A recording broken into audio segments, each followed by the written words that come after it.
Lockup மரணமடைந்த அஜித்குமார் குடும்பத்தின் சாபம் 2026ஆம் ஆண்டு தேர்தலில் எதிரொலிக்கும் என்று அதிமுக முன்னாள் அமைச்சர் ஜெயக்குமார் செய்தியாளர் சந்திப்பில் தெரிவித்துள்ளார்.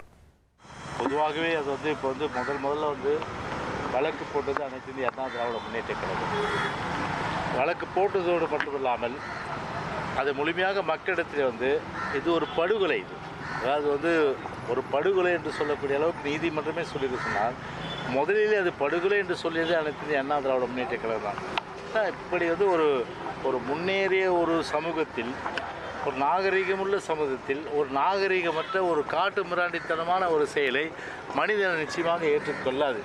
ஏன்னா அந்த வகையில் அனைத்து இந்திய அண்ணா திராவிட முன்னேற்ற கழகத்தை பற்றி முன்னெடுத்து ஒரு நியாயத்தையும் இன்றைக்கு பெறுகின்ற அளவிற்கு எல்லா விதமான ஏற்பாடு பெற்று இன்றைக்கு நியாயமும் நியாயம்னா என்ன, போன உயிர் நிச்சயமாக ஸ்டாலினால் கொண்டு வர முடியுமா? வெறும் சாரின்னு சொல்லிட்டாரு. சாரின்னு சொல்லிட்டா அந்த உயிர் திரும்பி முடியாது. சரி, 24 லாக்அப் டெத் ஆகிருக்கு. இந்த 25 இது 25வது.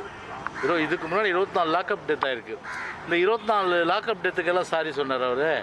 சரி, தேர்தல் வருகின்றது என்ற ஒரே காரணத்திற்காக இன்றைக்கு ஒரு வருத்தம் தெரிவிக்கிறது. அதே ஆங்கிலத்தில் சாரி என்ற வார்த்தையை இன்றைக்கு உபயோகித்திருக்கிறார். இன்றைக்கி இதுக்கு முன்னாடி 23 படுகொலை நடந்திருக்க தமிழ்நாடே பார்த்தா ஒரு லாக்அப் டெத்துக்கு உரிய ஒரு மாநில என்ற அடிப்படையில் ஒரு கரை ஏற்பட்டிருக்கிற நிலையை, ஒரு இரத்தக்கரை படிந்த ஒரு அரசு, ஒரு இரத்தைக்கரை படிந்த ஒரு முதலமைச்சர்னா இந்த கரங்கள் எந்த அளவிற்கு மக்கள் இன்றைக்கு ஒரு உயிருக்கு கூட ஒரு பாதுகாப்பு இல்லை சூழ்நிலை இன்றைக்கு காவல்துறையால் இன்றைக்கு உயிரை எடுக்கின்ற நிலைமைனா உள்துறை வைத்திருக்கிற நியாயமாக என்ன செஞ்சுருக்கணும்?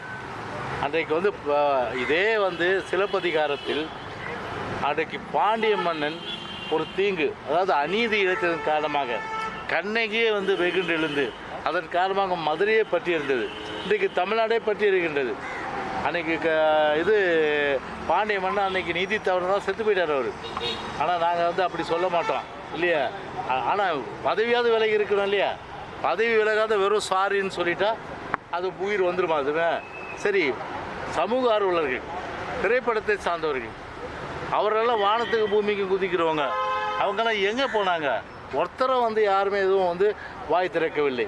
வாய் மூடி மௌனமாக இப்படிப்பட்ட ஒரு படுகொலை இன்றைக்கு அரசால், இன்றைக்கு காவல்துறையால் இன்றைக்கு அரங்கேற்றப்பட்டிருக்கிறது என்று சொன்னால் வாய் மூடி மௌனமாக இருக்கின்ற ஒரு நிலையில் இன்றைக்கு தமிழ்நாடு இருக்கின்றது.